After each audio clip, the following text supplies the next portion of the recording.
السلام علیکم۔ واصف علی واصف فرماتے ہیں، آرام کی آرزو میں بے آرام ہو رہے ہیں۔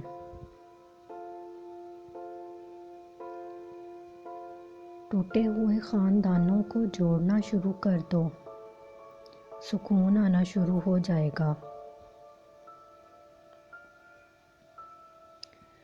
درود پڑھتے ہوئے اگر آنکھیں نم ہو جائیں تو سمجھو حاضری ہو گئی ہے۔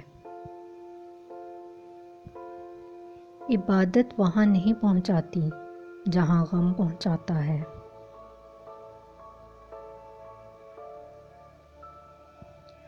اخلاق یہ ہے کہ اللہ کی رضا کے لیے اپنے مزاج کو بد اخلاق نہ ہونے دیں۔ بے بس انسان کا سجدہ ہی اس کی بے بسی کا علاج ہے۔ مقدس الفاظ کو منظائے زبان میسر نہ ہو تو الفاظ اپنی تاثیر کھو بیٹھتے ہیں۔ بابا جی کہتے تھے، پتر دل صاف نہ ہو تو ماتھے پہ محراب نہیں داغ ہوتا ہے۔ مشکل وقت کوشش سے نہیں یقین سے نکلتا ہے۔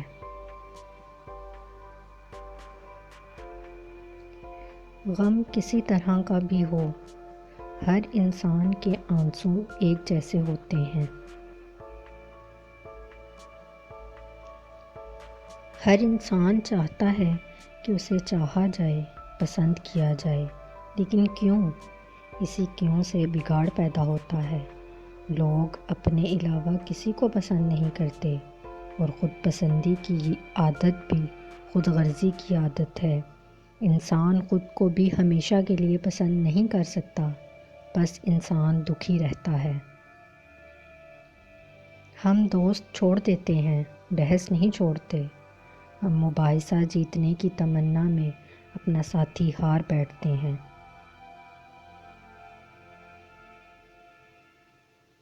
ڈپریشن آ جائے تو عبادت کرو، پھر بھی ڈپریشن آ جائے تو خیرات کرو، پھر بھی ڈپریشن آ جائے تو محبت کرو۔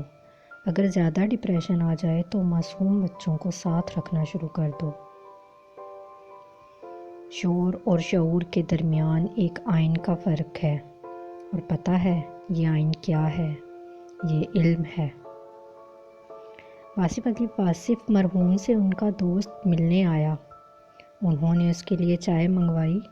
وہ بولا، میں بہت پریشان ہوں، ملک کے حالات بڑے خراب ہیں۔ واصف صاحب نے پوچھا، حالات تم نے خراب کیے ہیں؟ بولا، نہیں۔